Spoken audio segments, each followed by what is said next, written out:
श्री शिवाय नमस्तुभ्यं। पशुपति व्रत का जो नियम है वो एक ही नियम है जो शिव महापुराण के अंतर्गत है। सुबह पूजा की थाली लगाई है। 5 व्रतों का विधान है, छठा व्रत का विधान नहीं है। कितने व्रत? 5।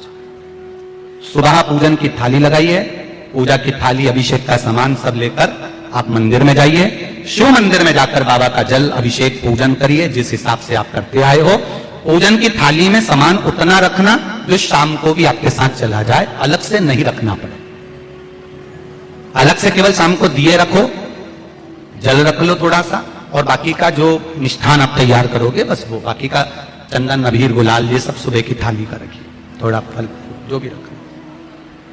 सुबह पूजन करो, बाबा का निवेदन करो, घर आ जाओ, थाली को ढक कर रख दीजिए। शाम को जब जाओ कोई प्रसाद उतना ही बनाओ जितना भगवान के लिए बना रही हो। ये नहीं कि खीर ज्यादा बना ली तो आधी हम यहां ले जाएं और आधी घर के लिए छोड़ दें, नहीं, उतना ही बनाओ जितना भगवान के लिए जाएगा, जिसमें से 3 हिस्से होंगे। एक पात्र में भरकर ले जाओ, दोने ले जाओ, कटोरी ले जाओ, प्लेट ले जाओ, जो तुम्हारी मर्जी पड़े, कागज ले जाओ, जो तुम्हारा मन पड़े वो ले जाओ। 6 दिए लेकर जाओ, बाबा के मंदिर में जाकर पूजन अर्चना करो। शाम को अभिषेक नहीं करना है, केवल छींटा देना। थोड़ा सा जल जो बचा हुआ है उसमें से थोड़ा थोड़ा छींटा देकर, जल का थोड़ा सा छींटा देकर पूजन आदि कर कर, जैसी पूजन सुबह करी वैसे भाव से पूजन करो। 5 दिए थाली में से नीचे रख दो, 6वां दिया भी नीचे उतार दो थाली में से।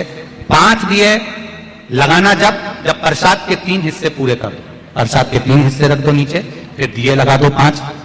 एक दिया उठाकर जिसको जलाया नहीं है वापिस अपनी थाली में रख दो।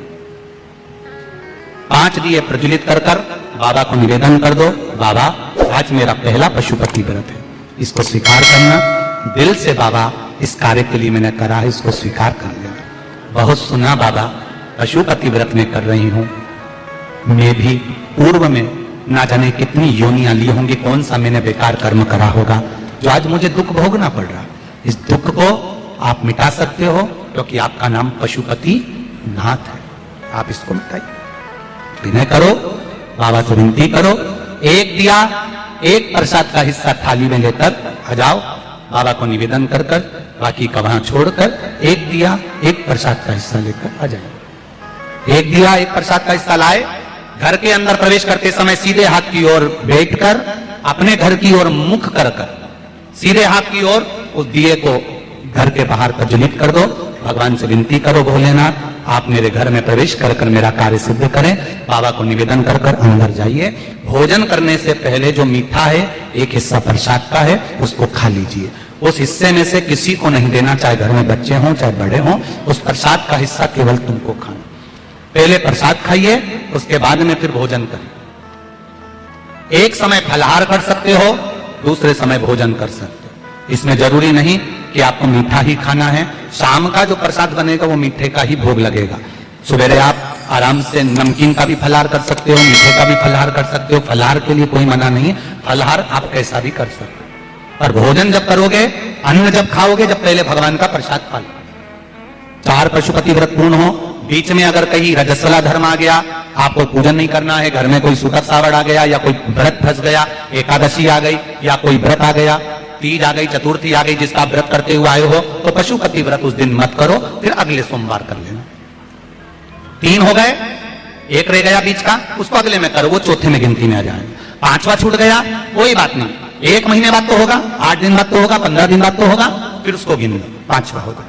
महाराज ऐसे 5वां व्रत जब आए, 5वें व्रत के दिन शाम को जब पूजन करने जाओ, एक श्रीफल, कुछ रुपए, 11 रुपए आदि जो भी है, नारियल पर रखकर बाबा को विनय कर कर, बाबा आज मेरा पशुपति व्रत पूर्ण हो रहा है, आपकी कृपा हो, मेरी झोली भरना बाबा, विनती करो। और वो श्रीफल रुपया रखकर 5 दिए लगाकर, एक दिया वापिस लेकर, एक हिस्सा प्रसाद का लाकर पहली पर अपने वही दिया लगाकर अंदर प्रवेश कर कर भोजन ग्रहण करो। बाबा को निवेदन कर लो। पशुपति व्रत का कोई उद्यापन नहीं है, पशुपति व्रत का एक ही उद्यापन है, जो श्रीफल और 11 रुपए आपने मंदिर में रखे हैं, वो उद्यापन के भाव से रखे हैं, भगवान को नमन कर कर रखे हैं। ये पशुपति व्रत। अब दुनिया के लोग इसको पशुपति व्रत को कहीं इतनी बत्ती लगा दो, तो इतनी बत्ती का दिया लगाओ, तो ऐसा करो, तो गलत। उसका नियम जो है वो एक ही, उस नियम के अलावा कोई नहीं। आप प्रेम से करो, स्नेह से करो, उसको दिल से विचारो, मन से विचारो, शंभो शर से उसका स्मरण। ये पशुपति व्रत है। एक व्रत करने के बाद अगला जब व्रत करो तो थोड़ा रुक कर करना, एक साथ लगे लगाए व्रत ना करिएगा, थोड़ा रुक कर करिए, इंतजार करो 3 महीने का कि बाबा मेरी ऊपर कृपा जरूर करेगा। दिल से करा है तो वो दिल से देगा, झोली भर कर देगा, ये निश्चित है। उसका व्रत फल देता है। करना जरूरी नहीं है कि व्रत माताएं करेंगी, पुरुष कर सकता है, बच्चे कर सकते हैं, बूढ़े कर सकते हैं, बड़े कर सकते हैं, बेटा बेटी कर सकते हैं, नवयुवक बच्चे कर सकते हैं, पर दिल से करो उस पशुपति व्रत। कोई आपका दूसरा व्रत फंस गया है तो पशुपति व्रत को छोड़ दो। उस दिन आपका जो व्रत है, एकादशी हो, चतुर्थी हो, तीज हो, छठ हो, उसको कर लो। नवरात्रि फंस गए, नवरात्रि कर लो, उसके बाद कर लेना पशुपति। जितने व्रत रहना है उस व्रत को बाद में। महाराज शिव कृपा एक ही मंदिर में करना। जिस मंदिर में पहला व्रत करा है उसी मंदिर में 5 व्रत करना। ये नहीं कि हम मायके में 2 व्रत करके आ गए और तीसरा व्रत हमने ससुराल में कर लिया। नहीं,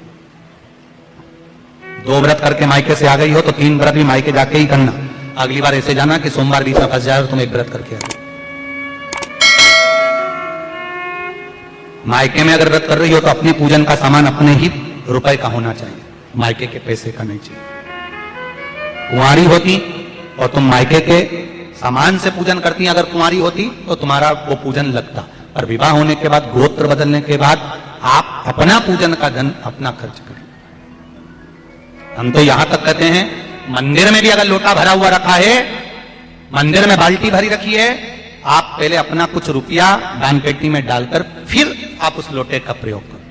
पीपल के पेड़ के नीचे पूजन करने गए, आंवले के पेड़ के नीचे पूजन करने गए, बड़ के पेड़ के नीचे पूजन करने गए, किसी की लगी लगाई थाली मिल गई, सामान मिल गया, उसके सामान में से आप मत चढ़ाइए। आपके पास जो सामग्री है आप उससे पूजन करें। अपने पड़ोसी से 1 रुपया भी मांगकर भगवान को मत दीजिए। जिस भगवान को देते हो उस भगवान को बुरा लगता है कि मेरे सामने खड़ी होकर हाथ पड़ोसी के आगे फैला रही है, तुम मुझसे मांग, मैं तुझे झोली भर कर